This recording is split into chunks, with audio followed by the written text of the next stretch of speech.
Hey guys, welcome back to my channel. If you're new here, my name is Vanna Renee Graham. For today's video, I'm going to be talking about some of my makeup favorites. These are some of the products I have been loving lately. Yeah, this is not going to be a long intro, so let's just get into it.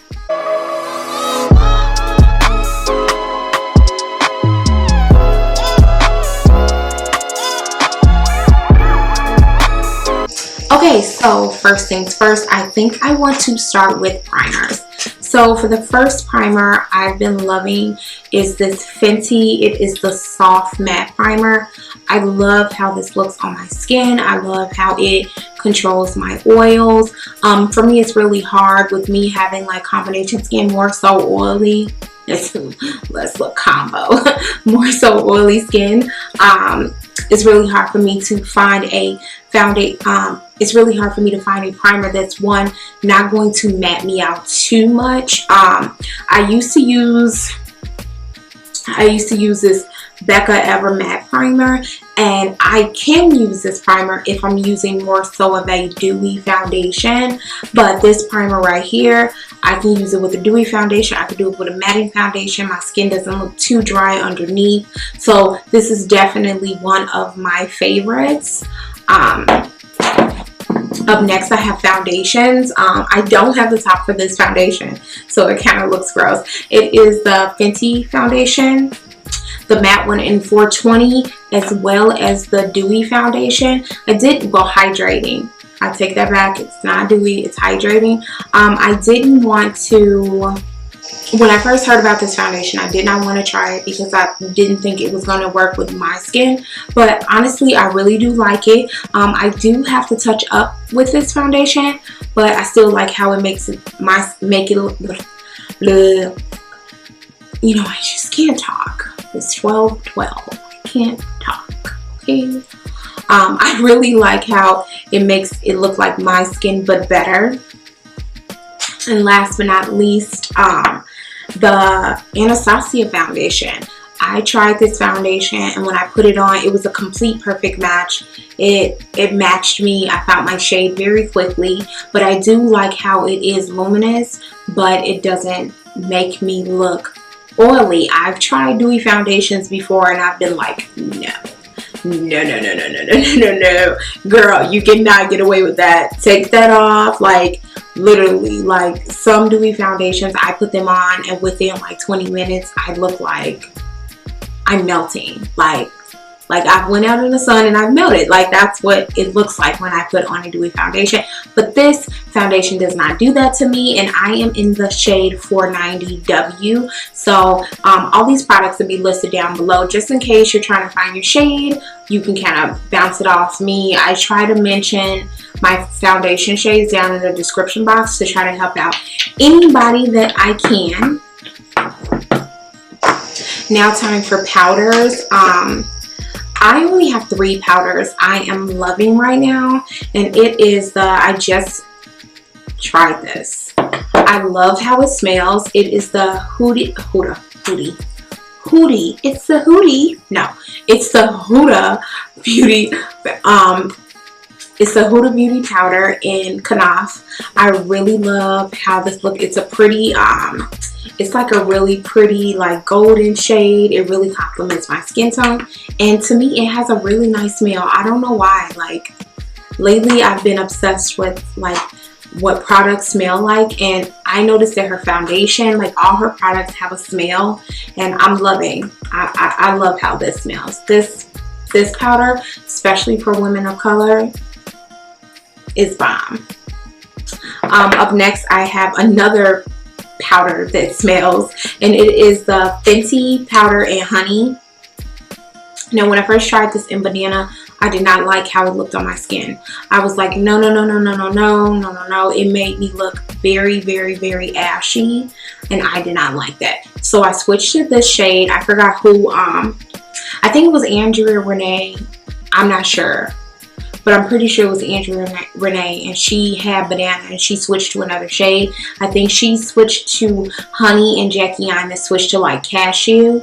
But I love this. I love how this shade looks. For me, honey works best for my skin tone. And then the last powder I got was the translucent medium deep. I only got the mini in the Laura Mercier, and I like to set my entire face with this. It really, like, if I want to matte my face down, this is what I use. It will make me look matte but not dry, because you know how some powders you look really matte and you're like, I look kind of crusty. Like, no crustiness here. I love how this looks. Then I have one more powder, and that is the ABH banana powder. This powder is huge. It does look kind of light to be a banana, but it does exactly what I want it to do. It mattes down my makeup perfectly. It doesn't cake underneath the eye. I feel like I get a very smooth finish. Like, I love this powder. I've been using this powder every day with like my everyday makeup look, and it looks bomb. I also have a foundation stick from ABH, and it is in Cool Earth, and this is what I use to like cream contour with. She has another one in the shade Ebony, and I think I'm gonna get that one because I feel like this is dark. I feel like it's dark. It gives me, I can contour with it and get away with it, but I would like something that had a little bit more of a red undertone, because this is like, it's like that. It's like chocolate. I would like something that has a little bit more of a red undertone for me. Up next, I have some liquid lipsticks from the Crayon case, and I am obsessed. The first shade I got from them was in the shade Raven, and it is like a really pretty like plum shade. And then I recently just picked up Graveyard, which to me this is kind of purple as well, but I don't know how it's gonna dry. It's like a lighter purple shade, but I am loving her formula. Whatever formula she's using, I hope she never changes it, because this is bomb. I also picked up Murder Matte and Gumbo. I love it. It's a New Orleans based brand. She's online. She's popping. I love it. And for highlighter, I am obsessed with this Milani highlighter. I recently just picked these up. I don't know where I've been. I must have been under a rock, but her formula is bomb. It shows up nicely. It's so easy to blend out. It doesn't give you like that like chalky feel. I love these highlighters, and it shows up really nicely on the skin. I feel like anybody can get away with this, but I can see how it would I can see how this would probably complement more women who have darker, deep skin tones. If you don't have it, go pick it up. Up next, I have this palette. I'm sorry, I know it's a lot of people out there. I don't care about the drama. I don't care about the controversy.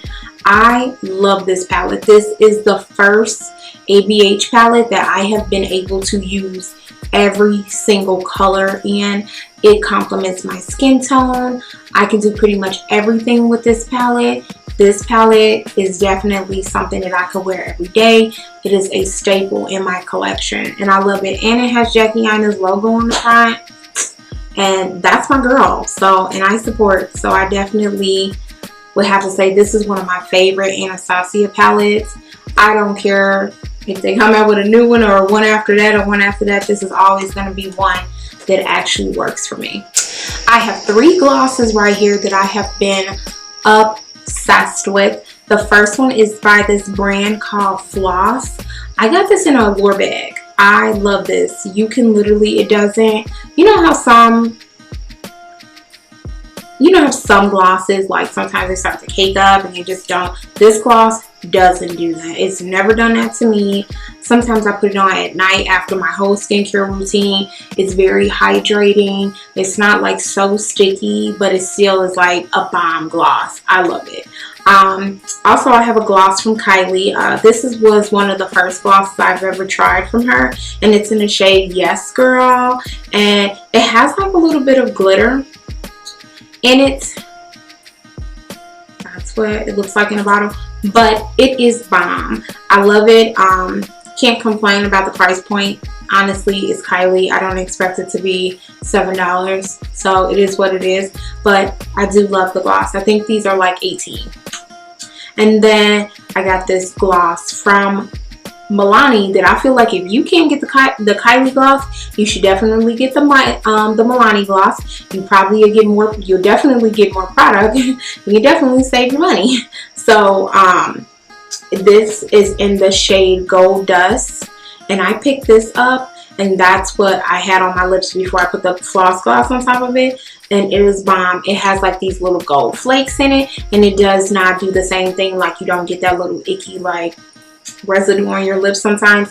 Boo, this don't do that. And last but not least, I have some tools I want to talk about. This brush is dirty, but I don't care. I'm still going to show it.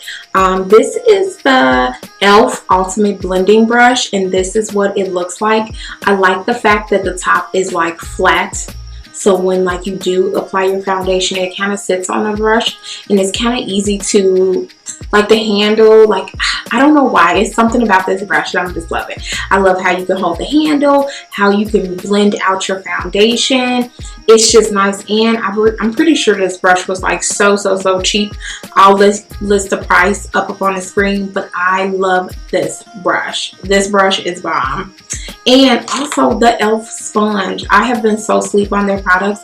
I did not know that their sponges were like so soft.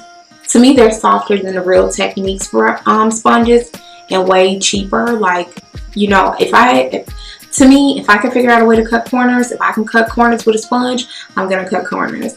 And I'm loving it. Like, this is how big it gets when you wet the sponge before application, and I love it. It's so soft, and it's very inexpensive, and I do like the color.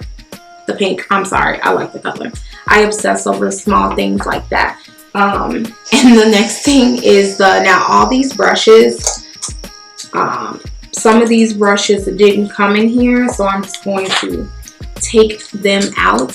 But I'll pop a picture up on the screen on what the real brush set looks like, and it is the James Charles brush set. I know this brush set is not cheap, not cheap at all, not cheap, not even a little bit of cheap, but you do ultimately get everything you need within that brush set. You get everything. You get brushes, you get a sponge, everything. I feel like that if you are looking for a brush set and you are a beginner, this would be a good move to invest in, but only if this is something you see yourself actually doing. If you're just trying to play in some makeup, maybe you want to stick to buying brushes individually. But at the end of the day, if you add up how much money you spend on brushes individually, then you will come out better just getting the brush set. Also, last but not least, lashes. I have been obsessed with the Kiss Lash Couture collection. Did y'all just see that? Hit myself in the face with the box. Oh, I've been obsessed with these brushes. I've been obsessed with these lashes. I like how they apply. I like how they make the eyes look. Like, I just love them, and they're not that expensive. I know sometimes lashes can go from being a quick $5 to $34. Like, lashes can become very expensive, but this is one brand that I can say that I still get that luxury feel, but not breaking the bank, you know. And then last but not least is these lashes from Lashaholic, and it's a luxury lash brand, and I got this in a Allure set. I wore those lashes out. I wore them out. I don't know the exact price. I will pop it down on the screen, but these Lashaholic lashes were bomb. Like, I wore them so many times. I made sure I got my little money's worth. So yeah, that's pretty much it for my faves. Like, that's pretty much it for my makeup favorites. That's pretty much all I'm raving on. I know it seems like a lot. You're raving about a lot. Yeah, so that's pretty much all I'm obsessed with at this moment in time. Makeup comes out so often, I change what I'm obsessed with. So yeah, that's pretty much it for today's video. If you have not subscribed already, What are you waiting for? Make sure you click that button. Make sure you click that bell button as well. Head on over to my Instagram because that's where the giveaways happen, because that's where I post new looks, giveaways, and stuff like that. So yeah, that's pretty much it, and I'll see you guys soon with another video. Bye.